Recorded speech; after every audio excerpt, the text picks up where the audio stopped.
शुभेंदु जी, मैं आपके चैनल के माध्यम से भारतीय जनता पार्टी की सरकार से पूछना चाहता हूं कि ये बिल आने के बाद अशांत क्षेत्र खत्म हो जाएंगे ना? राजस्थान का प्रत्येक तबका, प्रत्येक समाज सुरक्षित महसूस करेगा ना? ये लॉ एंड ऑर्डर की व्यवस्था है। लॉ एंड ऑर्डर जब सरकार से सफल नहीं होता है, लोगों को परेशान करने का काम करती है। नहीं, सरकार तो ये कह रही है कि भाई जो परेशान लोग हैं उनको संरक्षण दे रहे हैं, उनको कानूनी रूप से सुरक्षा दे रहे हैं। नहीं बोलते हैं राजकुमार जी, तो लगाया जाता है जब ईरान पे खेमने के मरने पर भारत के अंदर विधवाएं हो रही हैं, औरतें भारत में हाहाकार करना जा रहा है, वो अलग विषय, वो अलग विषय करना। शुभेंदु जी, जयपुर की अगर बात करें, जयपुर के परकोटी की अगर बात करें, वहाँ सब लोग प्यार, मोहब्बत और भाईचारे के साथ रहते हैं। राजनीतिक लाभ लेने के लिए पॉलिटिकल पार्टी के नेता सुरक्षित रहते हैं, तो पाकिस्तान जिंदाबाद के नारे क्यों लगाते हैं? यहाँ पर एक कोने में मस्जिद है, उसी के पीठ पर मंदिर भी है, को बेच के जा रहे हैं।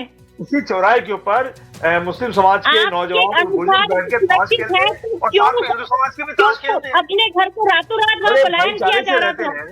लेकिन भारतीय जनता पार्टी नहीं, अब ये तो मान रहे राजकुमार जी, इतने जो सिलसिलेवार तरीके से जो घटनाएं हुई, नम्रता जी एक मिनट, राजकुमार जी एक चीज तो बता दीजिए अब कि क्या ये बिल लाना सही तो है ना? अब इसको सही तो मान रहे हैं कि इतनी हादसे हुए, इतनी घटनाएं हुई हैं, तो इसलिए बिल लेकर के आए, इस बिल की जरूरत लगी कि नहीं लगी? शुभेंदु जी, बिल आने के बाद हादसे खत्म हो जाएंगे ना? नहीं, पहले उसका तो जवाब दे दीजिए, वो तो सरकार जवाब दे ही रही है। क्या बिल आने के पश्चात स्वीकार तो कीजिए करने वाले लोग, बीजेपी सरकार जो प्रॉपर्टी डीलर का काम करने जा रही है, क्या वो सफल होंगे या नहीं होंगे?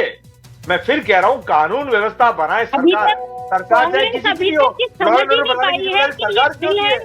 कोई किसी को धमका रहा है, कोई किसी की प्रॉपर्टी दबाव बना के छुड़वा रहा है या बेच रहा है या खरीद रहा है, तो सरकार कहाँ है?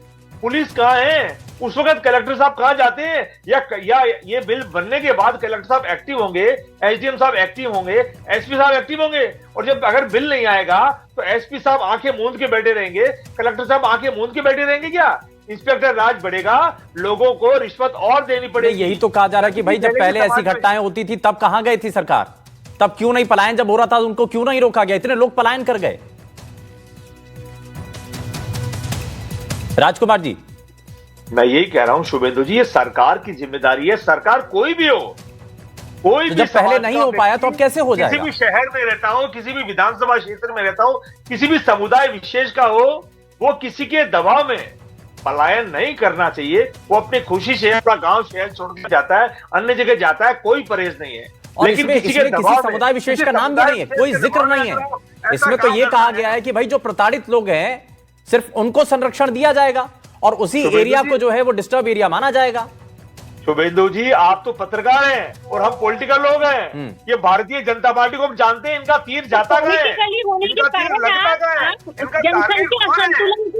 बिगाड़ और नहीं सकते। भी जानती है कि हमारी हमारा दायित्व है संतुलन बनाए रखना। जितेश जी कुछ कहना चाह रहे हैं? ठीक है, मैं वापस लौटता हूँ। अच्छा जितेश